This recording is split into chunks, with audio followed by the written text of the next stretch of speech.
हाँ तो बच्चों ये रही आपकी प्रॉब्लम नंबर 2.81 जिसमें हमने फाइंड आउट करने हैं V1 वोल्टेज, I1 करंट और I2 करंट। ठीक है जी, ये आपको सर्किट नजर आ रहा है बच्चों। ये है तो आपका सेकंड चैप्टर, लेकिन इसमें मुझे चैप्टर 3 की टेक्निक को इस्तेमाल करना पड़ा क्योंकि अदरवाइज ये इतना क्रिटिकल हो जाता कि आपको समझ ना आती। और दूसरी बात ये कि ये आपकी प्रॉब्लम है, प्रॉब्लम के ऊपर कोई चीज़ मैंशन नहीं है कि इसे इस मैथड से किया जाए, इसे इस मैथड से किया जाए। ठीक है, डैट्स वाई आप कोई भी मैथड इस्तेमाल कर सकते हो। डैट्स वाई हम इस्तेमाल क्या करेंगे जी, थर्ड चैप्टर का एक मैथड जिसे हम कहते हैं सुपर लूप टेक्निक। ठीक है, तो सुपर लूप या सुपर मैश, हाँ सुपर मैश कहेंगे, सुपर मैश टेक्निक को मैं इस्तेमाल करने वाला हूँ। तो जिन बच्चों को सुपर मैश टेक्निक का नहीं पता वो एक दफ़ा थर्ड चैप्टर से जाके हमारी कोई एग्जांपल या लर्निंग असेसमेंट समझिएगा, वहाँ पे सुपर मैश की टेक्निक को एक्सप्लेन भी किया गया अलग से वीडियो में। तो सबसे पहले बच्चों हमें लूप्स में करंट्स को फ्लो करवाना है। सब करंट्स की डायरेक्शन जो है सेम होनी चाहिए। जो भी जितने भी आपके पास लूप है, देखिए 1 2 3 और ये चार लूप्स हैं हमारे पास। जब दो लूप्स के दरमियान एक करंट सोर्स आ जाता है तब जाके हमें सुपर मैश या सुपर लूप लगाना पड़ता है। सुपर मैश थोड़ा इजी होता है, डेट्स वाई हम सुपर मैश को फॉलो करते होते हैं। ठीक है, तो ये देखो ये दो लूप्स हैं जिनके दरमियान हमारे पास एक करंट सोर्स मौजूद है, डेट्स वाई यहाँ पे सुपर मैश लगेगा।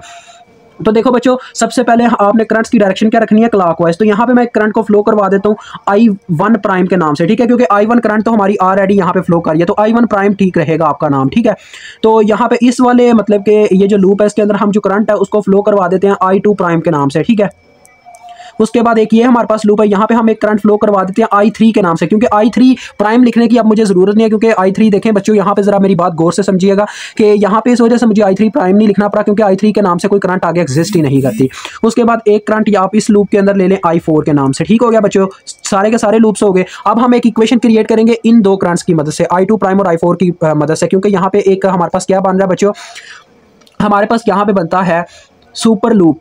डेट्स वाई हमें यहाँ पे सुपर मैश टेक्निक का इस्तेमाल करना पड़ेगा, क्योंकि इन दोनों के दरमियान जो करंट बच्चों अपनी डायरेक्शन के अकॉर्डिंग इसके अकॉर्डिंग जा रही है। देखें 3 एम्पेयर इस डायरेक्शन को जा रहा है, अगर I2 प्राइम को देखा जाए तो ये भी इस डायरेक्शन में जाता है, इस तरह से ऐसे घूम के जाए तो फिर इस डायरेक्शन में जा रहा है, यानी कि मेरी राइट साइड को। ठीक है, तो राइट साइड पे जा रहा है, डेट्स वाई हमारे पास I2 प्राइम लिखा जाएगा प्लस में, I2 प्राइम प्लस में, और जो I4 है वो देखिए इस तरह से घूम के इसके अपोजिट जाती है करंट, डेट्स वाई ये माइनस में लिखी जाएगी, माइनस I4। तो इसकी ये हमारे पास इक्वेशन बनी I2 prime minus I4 is equal to 3 ampere. ठीक है, डेट्स 1 आवर इज इक्वेशन। तो अब मैं इसका सर्किट दोबारा से रीड्रा करूंगा, किसके लिए, जहां पे हम सुपर मैश टेक्निक लगा सकें। तो उसे ड्रा करने के लिए मुझे थोड़ा सा टाइम दीजिएगा। बस करना क्या बच्चों, मैं आपको बता दूं, ये अब आपने सर्किट बीच में से उतार देना। ठीक है, 3 एम्पेयर वाला, उसके पोल ओपन छोड़ देने होते हैं। हाँ तो बच्चों देखो मैंने इसका सर्किट रीड्रा कर दिया, बस उसमें से वो करंट सोर्स उतार दिया, क्योंकि यहाँ पे सुपर मैश की अब टेक्निक लगेगी, क्योंकि हमने उसकी इक्वेशन लिखी है। डेट्स वाई अब यहाँ पे क्या होगा जी, देखिए बच्चों करंट्स अपने अपने लूप में वही घूम रही है। I2 प्राइम इधर घूम रही है, ठीक है जी, I2 प्राइम यहाँ पे घूम रही है, और जो अपनी I4 है वो यहाँ पे घूम रही है इस लूप के अंदर, और यहाँ पे हमारी I1 प्राइम घूम रही है। ठीक है, और इस लूप के अंदर हमारे पास I3 घूम रही है। तो जरा गौर से देखिएगा बच्चों, अब सुपर मैश मैश लगने लगा, तो सुपर मैश की डायरेक्शन भी क्लॉकवाइज होगी, लेकिन वो लूप सिर्फ यहाँ पे सुपर मैश की क्या करेगा, इक्वेशन लिखवाएगा, और उसका कोई काम नहीं है। ये देखें जरा, ये उसकी मैं बाउंड्री जो है ड्रा कर रहा हूँ, वो इन दोनों की बाउंड्री को कवर करके एक इक्वेशन लिखवाएगा। ये सुपर मैश की ओवरऑल बाउंड्री आ गई। ठीक है, अब आपने लिखना है apply KVL at super mesh. तो बच्चों केवीएल का मतलब होता है हर एक चीज़ के वोल्टेज लिखना, मतलब कि किरचॉफ वोल्टेज लॉ। तो हर एक चीज़ के वोल्टेज मींस कि अगर किसी रेजिस्टर के आपको वोल्टेज नहीं पता तो आपने करंट इनटू रेजिस्टेंस का फार्मूला अप्लाई कर देना, यानी कि अपना ओहम्स लॉ। तो चलो आज स्टार्ट करते हैं। कहाँ से चलना स्टार्ट करें, 3 ओहम से। तो देखो बच्चों सुपर मैश की बाउंड्री यहाँ से स्टार्ट हो रही है, 3 ओहम से चलना स्टार्ट करते हैं। 3 ओहम में से पहले ये करंट गुजरती है, तो 3 ओहम में हम कैसे वोल्टेज क्रिएट कर सकते हैं, इसमें उस वक्त वोल्टेज क्रिएट होता है जब I2 प्राइम करंट इसमें से गुजरती है। तो डेट्स वाई ये आ जाएगा 3I2 प्राइम। ठीक है, उसके बाद जब हम मजीद आगे बढ़ते हैं तो ये जो हमारी सुपर लूप की जो बाउंड्री है उसमें 4 ओम का रेजिस्टर आता है। अब 4 ओम का जो रेजिस्टर है बच्चों, ये देखो ये आगे रेजिस्टेंस इनटू करंट मुझे लिखनी है। अब यहाँ पे दो करंट्स आ जाती हैं, क्योंकि 4 ओम में देखो एक तो I2 प्राइम जब करंट गुजरती है तब भी वोल्टेज पैदा होता है, I1 प्राइम के भी गुजरने से वोल्टेज पैदा होता है, मतलब कि ये दोनों करंट्स का कोई कॉम्बिनेशन बनता है जिससे यहाँ पे वोल्टेज क्रिएट होता है। डेट्स वाई हम बच्चों उस करंट को पॉजिटिव लेंगे जिसके ऊपर मतलब कि इस वक्त केवीएल लग रहा है। तो देखो सुपर मैश के ऊपर केवीएल लग रहा है, तो देखो जरा सुपर मैश की डायरेक्शन में कौन सी करंट चल रही है, I2 प्राइम देखो सुपर मैश की डायरेक्शन में जा रही है ऐसे ऊपर की तरफ अपनी डायरेक्शन के अकॉर्डिंग, लेकिन I1 प्राइम इसके मुखालफी चल रही है, मतलब कि ये नीचे की तरफ जा रही है। डेट्स वाई I2 प्राइम को आप पॉजिटिव लोगे, I2 prime minus I1 prime आ जाएगा। ठीक है बच्चों, ये आ जाएगी आपके पास इक्वेशन। उसके बाद मजीद आगे बढ़ते हैं तो सुपर मैश की बाउंड्री में 4 ओम का ये रेजिस्टर आता है, तो देखो ये भी आ गया 4 इंटू, अब इसके अंदर कौन सी करंट फ्लो कर रही है, देखिए इसके अंदर उस वक्त वोल्टेज क्रिएट होता है जब इसमें से I4 करंट गुजरती है। डेट्स वाई ये आ जाएगा 4I4। ठीक हो गया। इसी तरह से 2 ओम का अगर रजिस्टर आता है, यहाँ पे भी सिर्फ इसमें से देखो I4 करंट जब गुजरती है तब इसके अंदर वोल्टेज क्रिएट होता है, दैट्स व्हाई ये आ गया 2I4। मजीद आते हैं तो ये 6 ओम के रजिस्टर की बात आती है। अब देखो बच्चों 6 ओम के रजिस्टर में से कौन कौन सा करंट पास कर रहा है, जिससे हमारे पास क्या हो रहा है जी, वोल्टेज इसके अंदर क्रिएट हो रहे हैं। I2 प्राइम और I3 ये 2 करंट्स इसमें से गुजरती है तब इसमें वोल्टेज पैदा होता है। लेकिन देखो I2 प्राइम करंट जो है ये सुपर मैश की बाउंड्री के अकॉर्डिंग चल रही है, मतलब कि सुपर मैश भी ऐसे क्लॉकवाइज चल रही है, ये भी क्लॉकवाइज ऐसे नीचे की तरफ आ रही है करंट I2 प्राइम। लेकिन I3 जो है ऐसे ऊपर जा रही है 6 ओम में से, दैट्स वाई ये मुखालफी है सुपर मैश के। तो लिहाजा सुपर जो मैश है उसकी बाउंड्री की वजह से हमारे पास जो I3 है वो नेगेटिव में लिखी जाएगी, I2 प्राइम प्लस में लिखी जाएगी, I2 प्राइम माइनस I3 ये आपके पास आ जाएगा। ठीक है, इज इक्वल टू 0, क्योंकि हमारा चक्कर मुकम्मल हो गया सुपर मैश की बाउंड्री का। अब इनको आपने सारे सबको ना एक तरतीब से लिखना है, पहले I1 प्राइम, फिर I2 प्राइम की करंट, फिर I3 की, फिर I4 की। ठीक है, तो चलो आओ सबसे पहले जी। तो बच्चों देखो I1 प्राइम की सिर्फ एक ही करंट यहाँ पे मौजूद है, -4 I1 प्राइम बनता है, तो लिहाजा ये मैंने शुरू में लिख दिया -4 I1 प्राइम। अब I2 प्राइम वाली सबको प्लस माइनस करके जो भी आता है वो मैं करने लगा हूँ इकट्ठा। ठीक है, देखो जरा 3 I2 prime plus 4 I2 prime, ये हो गया 7 I2 और ये 6 I2 और जमा करें तो 7 में 6 जमा करें कितना बनता है, 7 में 6 जमा किया जी तो हो गया अपने पास 13, हाँ जी 13 बनता है। तो ये आ गया 13 I2 प्राइम। ठीक हो गया जी। आगे I4 और I3 की बात रह गई, तो ये देखें I3 सिर्फ एक ही है तो ये आ जाएगा -6 I3। और अब बात आती है I4 की, तो देखो बच्चों 4 और 2 6 I4 आ जाएगा। ठीक है, इज इक्वल टू 0। अब बच्चों इसको इक्वेशन को थोड़ा सिंप्लीफाइड करने के लिए ना, क्योंकि आगे जब मैं मैट्रिक्स फॉर्म में लिखना चाहूँगा तो मेरे पास मैट्रिक्स 3/3 का ही यहाँ पे पॉसिबल है अपने कैलकुलेटर पे सॉल्व करना। तो 3/3 के लिए मुझे 3 यहाँ पे सिर्फ वेरिएबल चाहिए, क्योंकि चौथा एक अजाफी हो चुका हुआ है, मतलब कि I4 या I3 में से मैं I2 प्राइम में से या I4 में से मैं किसी एक को छेड़छाड़ करके सेट कर सकता हूँ। ये देखो जरा, अगर मैं यहाँ पे इक्वेशन बनाना चाहूँ इसकी मदद से, यानी ये जो हमारी इक्वेशन आई थी इसको थोड़ा छेड़छाड़ के यहाँ पे पुट करूँ तो मेरे पास कोई एक वेरिएबल इनमें से खत्म हो जाता है। पता है कैसे, ये देखो जरा, मैं यहाँ पे क्या करता हूँ बच्चों, I4 को उठा के दूसरी तरफ ले जाता हूँ तो प्लस I4 हो गया, I2 प्राइम इधर ही था। तो ये मेरी बात जरा ना गौर से समझिएगा, मैं I4 को उठा के उस तरफ ले गया, 3 को उठा के इधर ले आया तो क्या हुआ, I4 उधर जाके प्लस हो गया और 3 इधर आके माइनस हो गया, तो ये बन गया I2 प्राइम -3। तो अब मैं I4 की जगह ये चीज़ पुट करूंगा जिससे मेरे पास चौथा वेरिएबल खत्म हो जाएगा, सिर्फ 3 वेरिएबल रह जाएंगे। तो देखें फिर ये इक्वेशन इस फॉर्म में आ जाएगी। क्योंकि बच्चों इस वक्त जो मुझे कंसर्न है वो है एक तो अपनी क्या नाम है I1 प्राइम करंट से, I2 प्राइम करंट से, ठीक है, और I3 से। I4 से मेरा कोई लेना देना नहीं है। जरा गौर कीजिए, मुझे V1 को मालूम करना है, तो V1 को मालूम करने के लिए मुझे ये पता होना चाहिए इन रेजिस्टर्स के क्रॉस कितना वोल्टेज पैदा हो रहा है। तो ये वैसे ही मुझे पता चल जाएगा क्योंकि I2 प्राइम करंट के गुजरने से ही इनमें वोल्टेज पैदा होते हैं। और दूसरे नंबर पे मुझे I2 करंट को फाइंड आउट करना है, तो वो I3 करंट अगर फाइंड आउट हो जाए तो मुझे पता चल जाता है। और I1 को फाइंड आउट करना है, तो I1 को फाइंड आउट करना चाहूँ तो I1 प्राइम करंट मुझे पता होनी चाहिए, वो भी मुझे इसमें पता चल रही है। दैट्स वाई मैं I4 को मुझे उससे कोई लेना देना नहीं है, दैट्स वाई मैं उसको खत्म कर रहा हूँ। ठीक है, मतलब खत्म करने से मुराद ये नहीं है कि वो खत्म ही होगी, कहने का कुछ मतलब यूं है कि उसको इस तरह से सेट कर रहा हूं कि वो भी मेरी इक्वेशंस में से निकल जाए। तो 6 इंटू आ जाएगा I2 prime -3 is equal to 0। तो लिहाजा देखो बच्चों अब हमारे पास क्या बन जाएगा, देखो 6 I2 prime plus 13 I2 prime, तो ये बन जाएगा 19 I2 प्राइम, ये बन गया प्लस 19 I2 प्राइम -6 I3। और तीसरे नंबर पे ये देखो ये आएगा -18 दूसरी तरफ जाके क्या बन गया +18। तो इसको इक्वेशन नंबर 1 का नाम दे दें।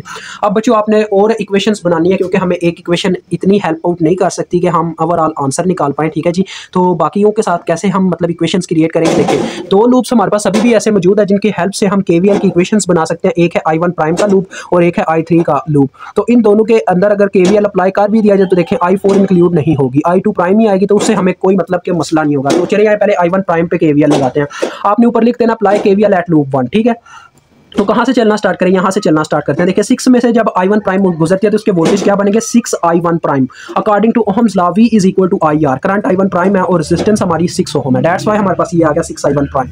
ठीक है बच्चों, मजीद आगे बढ़ते हैं तो फिर से 6 ओहम का रेजिस्टर आता है, इसमें से भी सिर्फ I1 प्राइम करंट ही गुजरा है, तो दैट्स व्हाई ये भी आ जाएगा 6 I1 प्राइम। बच्चों ये चीज़ याद रखिएगा, जब भी आप करंट्स की डायरेक्शन सेम रखोगे, KVL यानी कि जब लूप एनालिसिस होता है ना, तो इसका मतलब ये नहीं होता कि आपने हर एक लूप में करंट की डायरेक्शन सेम रखना होती है। ठीक है, आपकी अपनी मर्जी होती है, लेकिन ऐसा भी ना करना कि ये हो कि आप किसी लूप में क्या कर रहे हो, मतलब कि क्लॉकवाइज डायरेक्शन में जा रहे हो, किसी में एंटी क्लॉकवाइज जा रहे हो। इस तरह से आपको ना प्लस माइनस का मसला आ जाएगा और आपकी जो मतलब के लेवल के आंसर है वो ठीक नहीं आएंगे। ठीक है, यानी कि लेवल ठीक नहीं रहेगा आपका। दैट्स व्हाई मैं आपको आसान तरीका बताता हूँ हर दफ़ा कि क्लॉकवाइज में ही करंट को लो हमेशा। अब देखो बच्चों, एक रजिस्टर है गया 4 ओम का। अब इसमें से जब करंट गुजरेगा तो इसमें भी वोल्टेज पैदा होगा, लेकिन बात यह है कि 4 ओम में से दो करंट्स गुजर रही हैं इस वक्त। एक I1 प्राइम है, एक I2 प्राइम है। बात हो रही है इस वक्त लूप 1 की, दैट्स व्हाई हम लूप 1 की करंट को पॉजिटिव में रखेंगे, ठीक है। तो ये आ जाएगा 4, क्योंकि देखो बच्चों बात ये है I1 प्राइम ऐसे नीचे की तरफ जा रही है, I2 प्राइम देखें ऐसे ऊपर की तरफ जाएगी। ये एक्शन और रिएक्शन वाली बात है न्यूटन के थर्ड लॉ की, दैट्स व्हाई इनकी डायरेक्शन तो अपोजिट है लेकिन मैग्नीट्यूड सेम है। तो ये आ जाएगा 4 into I1 prime minus I2 prime, ठीक है। तो ये आ गया इज इक्वल टू 0, क्योंकि हमारा चक्कर मुकम्मल हो गया। अब इसमें देखें I3 आपकी करंट इंक्लूड नहीं है, आपने 0 I3 फिर भी लिखना है कि ताकि आप कैलकुलेटर में जब पुट करें तो आपका काम आसान हो। देखिए 6 और 6 12, 12 और 4 16, 16 I1 प्राइम आ गई और साथ में -4 I2 प्राइम आ गई। और तीसरे नंबर पे आपके पास इसमें I3 इंक्लूड नहीं है लेकिन फिर भी लिखते हैं 0 I3, यानी कि इसमें I3 का वेरिएबल मौजूद नहीं है। ये आपकी इक्वेशन 2 आ गई। इक्वेशन 3 आप कैसे हासिल करेंगे, अभी मैंने बताया तीसरे लूप के ऊपर KVL लगा के। तो ये हमारा तीसरा लूप है, KVL लगाते हैं, अप्लाई KVL एट लूप 3, ठीक है बच्चों। तो 2 ओम से ही चलो चलना स्टार्ट करते हैं। 2 ओम में से जब करंट गुजरी तो क्या आ गया 2 I3, क्योंकि इसमें से सिर्फ एक करंट गुजरी है जो कि I3 है, 2 I3 आ गया। मजीद आगे बढ़े तो 4 ओम का रजिस्टर है, इसमें से भी सिर्फ बच्चों एक करंट गुजरी है, देखें कोई और करंट इसको मतलब कि ओवरलैप नहीं कर रही, दैट्स व्हाई ये आ गया 4 I3। लेकिन जब आती है 6 ओम की बात, तो इसमें से दो करंट्स पास कर रही हैं, एक I3 और एक I2 प्राइम। I2 प्राइम का ये पूरे का पूरा लूप है, ये वाला, ये देखें ना I2 प्राइम पूरे में घूम रही थी। दैट्स वाई अभी बात लूप 3 की हो रही है, तो लूप 3 की करंट को हम पॉजिटिविटी देंगे, मतलब कि उसको हम पॉजिटिव रखेंगे I3, क्योंकि I3 देखें ऊपर जा रही है, I2 प्राइम ऐसे नीचे जा रही है, एक्शन रिएक्शन यहाँ पे भी हो रहा है। दैट्स वाई आ जाएगा I3 minus I2 prime is equal to 0, चक्कर मुकम्मल हो गया। अब इसमें बच्चों देखो I1 प्राइम इंक्लूड नहीं है। अब ये इक्वेशन आगे मुझे शेप दिखाने की अभी ज़रूरत नहीं है, जब ज़रूरत पड़ेगी मैं फिर से आपको दिखाऊंगा, ठीक है। अदरवाइज आपको ये वाली शेप नज़र आ रही है। तो देखो बच्चों इसमें I1 प्राइम नहीं ना दिखाई दे रहा, मतलब कोई भी वेरिएबल मौजूद नहीं है। आप लिख दो शुरू में 0 I1 प्राइम, क्योंकि इससे आपने जब मैट्रिक्स फॉर्म में इसको हल करने की कोशिश करोगे आपको मसला नहीं आएगा। जिन्हें ये नहीं पता कि मैट्रिक्स फॉर्म में कैसे हल करते हैं, एक कंसेप्चुअल वीडियो में आपको वीडियो मिल जाएगी, और दूसरा अगर आप ये चीज़ नहीं जानते कैसे इनको लिखते हैं, किस तरह से सॉल्व करते हैं, तो ये इस तरह से भी आप जान सकते हैं कि 3.1 एग्जाम्पल समझ लें, ठीक है। उसमें मैंने सारा एक्सप्लेन किया हुआ है। तो 0 I1 प्राइम आ गया। उसके बाद बच्चों देखो -6 I2 प्राइम आ रहा है, I2 प्राइम का वेरिएबल मैंने निकाल लिया। आप सारे I3 वाले जमा कर लो, 2 और 4 6, 6 और 6 12, 12 I3 आ गया इज इक्वल टू 0, ठीक है जी। ये आ गई इक्वेशन 3। अब इनको मैट्रिक्स फॉर्म में लिखना है। मैट्रिक्स फॉर्म होगा 3/3 का, क्योंकि 3 इक्वेशन है, 3 वेरिएबल है, दैट्स वाई 3/3 ऑर्डर बन गया। तो इनके कांस्टेंट आपने पहले मैट्रिक्स में लिखना है। देखें बच्चों फर्स्ट इक्वेशन के कांस्टेंट -4 है, इसके साथ फिर 19 है, फिर -6 है। इसी तरह से आप दूसरी इक्वेशन के कांस्टेंट आप लिख लो, 16 है पहले, फिर -4 है, फिर 0 है, ठीक है जी। फिर लास्ट वाली इक्वेशन 0 -6 12। अब आपने इनके जो वेरिएबल्स के नाम थे वो कॉलम वाइज लिखने हैं। पहले I1 था, फिर I2 था, फिर I3 था। अब जो इज इक्वल टू वाली साइड पे उनको इज इक्वल टू वाली साइड पे ही कॉलम वाइज लिखते हैं ना। क्या क्या था जी, पहली इक्वेशन का 18 था, इस तरफ 0, इस तरफ 0, दूसरी और तीसरी इक्वेशन का। तो इसको कैलकुलेटर पे पुट करें, आपको वैल्यूज मिल जाएंगी। मैंने आपको बताया कैसे करना, आपने ये चीज़ जाननी है तो वो वीडियोज़ आपको देखनी पड़ेंगी, जाकर देख लीजिएगा। तो ले तो बच्चों मेरे पास वैल्यूज़ आ गई हैं। सबसे पहले आपको मैं वैल्यू बताना चाहूँगा I1 प्राइम की। I1 प्राइम की वैल्यू हमारे पास आई है जी, I1 prime is equal to 0.3 ampere, ठीक है जी। उसके बाद हमारे पास I2 प्राइम का वेरिएबल आता है, तो I2 प्राइम हमारे पास कितना आया 1.2 एम्पेयर। उसके बाद आता है जी I3 का वेरिएबल जो कि आई है हमारे पास 0.6 एम्पेयर, ठीक है बच्चों। ये तीनों करंट्स आ गई। अब मेन जो मुद्दा रहेगा वो यही है कि I1 की वैल्यू और I2 की वैल्यू और V1 की वैल्यू। मेन जो हमने काम करना था वो अब आपका कह लें, आपने ऐसे ही है बच्चों, एक घर को उड़ाना है, ठीक है, धमाका कराना था, आपका बारूद तैयार है, बस अब आपने आगे लगानी है उस घर में, उड़ा देते हैं, चले आएँ। लड़कियाँ तो इसमें काफ़ी होशियार होंगे, हमारी जो गर्ल्स स्टूडेंट्स यहाँ पे बैठी हुई हैं वो तो बातों से ही उड़ा देती होती हैं किसी घर को, ठीक है जी। तो चले आए स्टार्ट करते हैं। पहले तो बात आ जाती है I1 की क्या वैल्यू होगी, I1 इज इक्वल टू, फिर बात आती है I2 की क्या वैल्यू होगी, I2 इज इक्वल टू, देखते हैं जी आ जाए ऊपर। तो बच्चों हमें I1 प्राइम की वैल्यू पता है ना, ये देखो I1 और I1 प्राइम के जरा डायरेक्शन देखना। I1 जा रही है इस तरफ, I1 प्राइम ऐसे घूम के आती है तो इसके अपोजिट जाती है, यानी ये 0 डिग्री पे जा रही है, वो 180 डिग्री पे जा रही है। मतलब कि ये देखो ना I1 जा रही है राइट साइड पे और I1 प्राइम ऐसे घूम के मतलब कि इसकी अपोजिट डायरेक्शन में जाती है, इस मतलब कि इतने से एरिया में देखा जाए तो इनकी डायरेक्शन बस अपोजिट है, मैग्नीट्यूड वही है, ठीक है। दैट्स वाई हम लिखेंगे कि I1 is equal to -I1 prime, ठीक है, समझ लियो मेरी बात को, -I1 प्राइम। तो ये आ गया -0.3 एम्पेयर, ठीक हो गया जी। एक करंट आपको पता चल गई। अब I2 की तरफ आ जाओ, ये आपकी I2 है।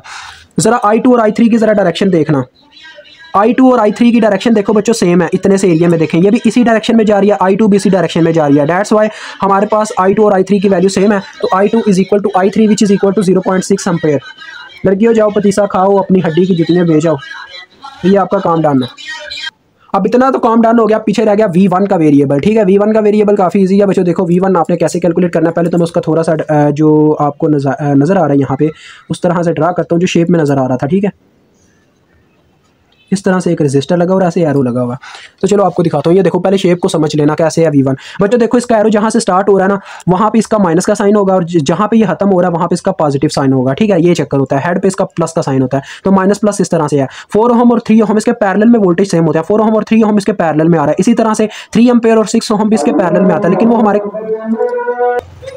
तो लिहाजा इतना आपको पता चल गया। उस तरफ मैं ये कह रहा हूँ कि इस वजह से हम वोल्टेज नहीं फाइंड आउट कर सकते, क्योंकि बच्चों 3 एम्पेयर वोल्टेज ये जो सोर्स है इसकी मुझे वोल्टेज में फाइंड आउट कर ही नहीं सकता। ओवरऑल मुझे इसकी पावर अगर मालूम हो तो फिर मैं इसके वोल्टेज की तरफ जा सकता हूँ। ठीक है, दैट्स व्हाई मैं उसकी तरफ जा ही नहीं रहा, मैं इस तरफ से वोल्टेज फाइंड आउट करने लगा हूँ।